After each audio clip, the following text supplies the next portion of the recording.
E é meu convidado o Duarte Caldas, analista da IG Markets. Duarte, muito bom dia. Começamos pela questão grega, que a cada dia que passa parece não ter uma solução à vista. Acaba por se falar, num dia vêm líderes europeus dizerem que não é necessária a reestruturação. Hoje o Ministro das Finanças alemão veio mesmo dizer que não aceita qualquer tipo de renegociação ou de reestruturação. A verdade, e temos o exemplo desta peça que acabamos de ver, é que uma comissária europeia, que por sinal também é grega, diz então que está a provocar o pânico esta situação, não apenas no país, como também nos mercados. Que solução é que há para esta Grécia, se é que há ainda uma solução? Enfim, é de facto uma situação muito complicada. Eu julgo que tudo isto passa, e a mensagem que acaba por transparecer para o mercado é que a Europa está a tentar ganhar tempo, de alguma forma, para que esta situação da reestruturação da dívida grega não seja ou não tenha consequências mais fortes do que aquilo que poderia ter caso fosse uma surpresa. Primeiro, está a ganhar tempo no sentido de permitir a alguns bancos já terem saído da dívida grega e terem ainda tempo para poderem sair, quem ainda não saiu, mas o que é certo é que parece-me cada vez mais que a exposição à dívida grega acaba por ser cada vez menos materialmente relevante. Portanto, uma reestruturação, em termos do impacto nos bancos de primeira linha, seria enfim, diminuta, ou teria um impacto relativamente diminuto. Agora, a única solução para esta situação da dívida grega parece-me que sempre passou por compras massivas de dívida. Portanto, contrariar o mercado, já não quero de alguma forma estar a repetir aqui coisas que já falámos várias vezes, mas parece-me que a única solução minimamente execuível aqui para a questão da Grécia seria o mecanismo, agora neste novo formato mais poderoso, de alguma forma comprar a dívida grega no mercado, vender, portanto, a um nível muito baixo, vender à Grécia. Portanto, imaginemos que compra emissões a 50 ou a 60, abaixo do par, vende à Grécia para aí por aí 70 ou 80, a Grécia, em vez de pagar 100, só paga aos 70 ou aos 80, e portanto temos uma reestruturação que acaba por ser feita dentro do mercado.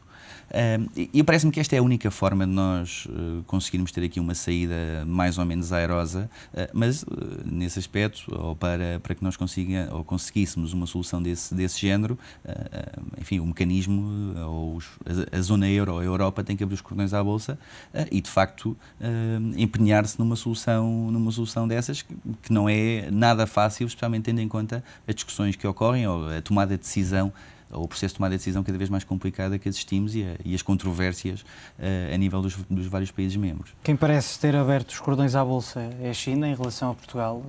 Uma notícia que funcionou em parte, pelo menos ao início da manhã de hoje, como uma espécie de lufada de ar fresco, a dizer que vai comprar parte do fundo de resgate ao país. Acaba por ser, em parte, a confirmação de uma promessa que tinha sido feita já há alguns meses, que diziam, e vários jornais avançaram esse facto, que a China ia comprar dívida, e na altura falava-se que compraria diretamente as obrigações.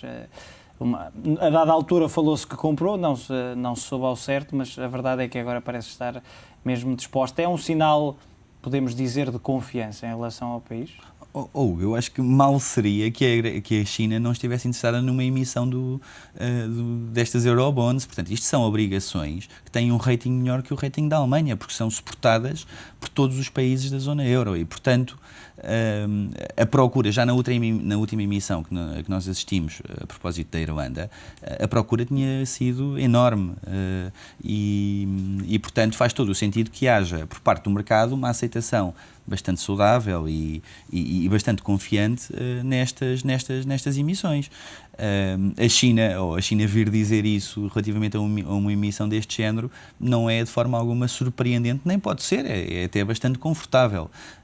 É mais uma espécie de um bom negócio para os chineses do que propriamente um sinal de confiança. Enfim, eu acho que haverá poucos hedge funds ou fundos de pensões ou fundos de obrigações ou fundos de dívida pública que não estivessem interessados nestas emissões, porque são garantidas pelos vários países, como eu estava a dizer. Enfim, se é uma mensagem de confiança da China, enfim, com certeza que é sempre simpático acreditar, pelo menos. Termos por trás de nós uma economia como a China, enfim, mas de qualquer das formas, o risco associado a esta emissão é extremamente diminuto. Olhamos para a primeira tranche que já chegou a Portugal, 6.100 milhões por parte do FMI, no final do mês chegam mais 1.750 milhões por parte da União Europeia, mas ainda esta semana uma notícia dava conta que houve parte das contas da execução orçamental que foram adiadas para termos uma execução mais favorável. É um tipo de cenário a que não podemos assistir daqui para a frente. Não poderemos, de certeza absoluta. Eu acho que a margem de manobra é muito, muito reduzida. Aliás, aquilo que estamos a assistir à Grécia, e voltando agora um bocadinho atrás a propósito da questão da Grécia, toda esta controvérsia relativamente a novas tranches, a enviar-se novas tranches para a Grécia, prende-se exatamente com o facto de que as medidas estão a ser implementadas a um ritmo lento, e não só a um ritmo lento, como também estamos a assistir a que os objetivos não são atingidos e, portanto, a sensação que dá aos países membros da União Europeia é que nós estamos a mandar dinheiro para um poço sem fundo de alguma forma. Por outro lado, relativamente a Portugal, eu acredito que a nossa execução orçamental vai ser muito, muito melhor executada e que os objetivos vão ser atingidos, até porque nós temos, parece-me a mim, um ponto de partida mais confortável do que o da Grécia. O mercado tem feito algumas correções. O que é que tem essencialmente provocado estas alterações? Nós assistimos desde há algumas semanas a uma correção no mercado. Portanto, nós tivemos numa primeira fase, portanto, eu diria uma fase do bull market. Estamos num ciclo de expansão, essencialmente desde agosto até março. Depois, em março, tivemos a questão do Japão e do terremoto. O mercado acabou por corrigir, recuperou novamente e agora está numa portanto, a correção a que assistimos foi de pânico no mercado pela questão do terremoto e pela questão do desastre nuclear, e agora estamos a assistir também a uma correção que me parece ser uma correção mais ordeira. Esta correção a que estamos a assistir agora é uma correção que, do meu ponto de vista, está mais relacionada com o abrandamento que se está a sentir a nível do crescimento económico. Eu trouxe aqui alguns dados e gostava de referir. Nós temos um indicador de atividade económica que são os PMIs, que são sondagens feitas a diretores de compras e um conjunto de 600 empresas. Portanto, no caso da zona euro, o PMI compósito da indústria e serviços, portanto, nós temos PMIs para a indústria, PMIs para os serviços, portanto, isto é um PMI compósito da zona euro. O PMI compósito na zona euro caiu em abril para 55,4 para 55,4 e em março tinha sido 57,8. Portanto, temos um abrandamento de 57,8 para 55,4, é um ligeiro abrandamento, mas, no entanto, a média de longo prazo deste PMI é de 53,5. Só para contextualizar as pessoas, os PMIs têm ali uma barreira de 50, portanto, acima de 50 temos expansão, abaixo de 50 temos contração do crescimento.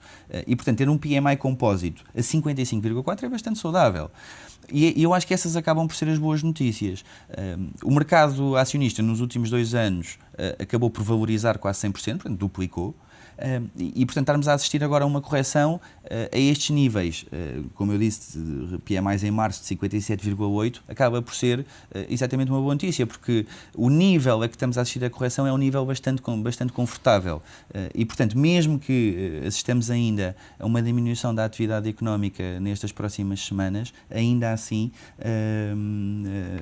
estaremos a níveis muito consistentes com a média de longo prazo do crescimento económico, nomeadamente nestes PMIs que eu referi, que são um excelente indicador da atividade económica.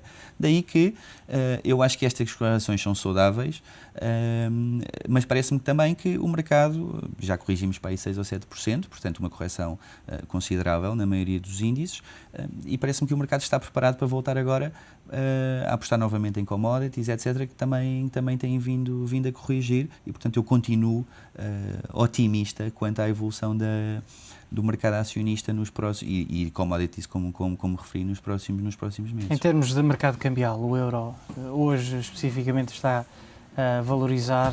O que é que tem marcado essencialmente estas negociações no mercado cambial? Enfim, houve dois fatores que hoje têm vindo a beneficiar o euro. Primeiro, a questão da China. O facto da China vir apoiar a emissão das obrigações, enfim, como eu referi, não me parece uma particular surpresa, na medida em que era bastante esperado e, de alguma forma, acaba por ser sempre um bom negócio, praticamente sem risco, para a China. E depois também tivemos outra notícia relacionada, que neste contexto que temos vindo a assistir de reestruturação de dívida grega, etc., uma notícia de que a Fitch teria, de alguma forma, feito um research sobre os bancos alemães e que um haircut de 50% na dívida grega não obrigaria a um downgrade, portanto, a uma diminuição do rating dos bancos alemães. E portanto, esta, Duarte, desculpa interromper-te, é um dado importante que importa salientar e que vais explicar agora. Então, o facto de, até agora, termos falado muito na exposição da Banca Europeia ou do sistema financeiro europeu, nomeadamente à dívida grega, à dívida irlandesa e à dívida portuguesa, sim, mas a verdade, e no seguimento do que estavas a dizer para contextualizar então, a exposição alemã neste momento praticamente mínima, não tem, no caso de um haircut, de um não pagamento de parte da dívida, e no caso específico não é de parte da dívida, é de 50%. Metade, ou seja, metade da dívida neste momento não terá um grande impacto. Não terá não será um impacto materialmente relevante. Eu trouxe também alguns dados relativamente a isso. Por exemplo, no caso, o Commerce Bank acaba por ser o banco que tem mais exposição. O Commerce Bank tem exposição à periferia, portanto, Irlanda, Grécia, Portugal, Itália e Espanha, 16 bis, portanto, 16 mil milhões de euros, dos quais 9,4 a Itália e 3 a Espanha. E, portanto, a exposição aos três países, Portugal, Irlanda e Grécia, acaba por ser apenas de 4 mil milhões de euros e mantém-se inalterada desde o final de 2010. Enfim, é uma gota. A exposição à Irlanda são 100 milhões, Grécia 2,9 e Portugal 900 milhões. E, portanto, a exposição predominantemente é a dívida pública, portanto não há uma exposição materialmente relevante aos bancos propriamente dito, ou à emissão de dívida dos bancos gregos, e portanto acaba por ser uma notícia bastante interessante. Quer dizer, quando toda a gente pensava que de alguma forma os bancos alemães seriam os bancos que estariam mais ou com maiores problemas relativamente a uma possibilidade ou uma eventual reestruturação de dívida grega, chegamos agora à conclusão que não, e que... o que não significa que não tenham estado expostos e que, entretanto, eventualmente se desfizeram dessa dívida. Com certeza, e era o que eu estava a dizer, e isto leva-nos ao início do programa, quando eu estava a dizer que todo este processo e o facto de ter vindo a ser demorado e estarmos aqui a mastigar esta possibilidade de reestruturação de dívida grega, acaba por, de alguma forma, passar uma mensagem que foi: a Europa está a tentar ganhar tempo para dar a possibilidade a bancos de primeira linha, alemães, franceses, etc., saírem e esta reestruturação não ser, e depois saem estes research, ou estas notas de research da Fitch, que diz que uma reestruturação na Grécia, afinal, não tem impacto direto sequer nos ratings, nem um downgrade nos 13 bancos alemães. Não é? Pode justificar também, em parte, esta posição intransigente por parte da Alemanha em relação à Grécia, ainda hoje, e perguntava-te há momentos a questão do Ministro das Finanças alemão, também, acaba por ter, por muito que não se queira e por muito que estejamos aqui a fazer um pouco o papel de advogados do diabo, a verdade é que dá outra segurança ao líder do país para ser intransigente.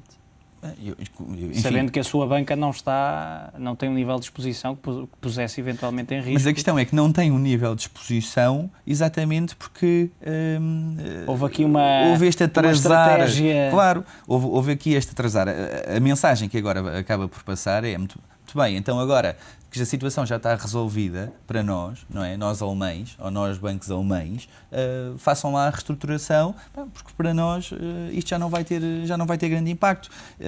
E isto é aquilo que enfim, tem que se contextualizar isto também com a questão dos stress tests. Nós em junho vamos ter os resultados dos stress tests.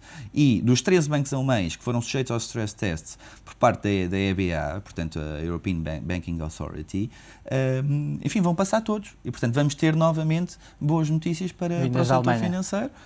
Enfim, e portanto, é a mensagem que acaba por Voltamos passar. com a tua análise na segunda parte deste programa.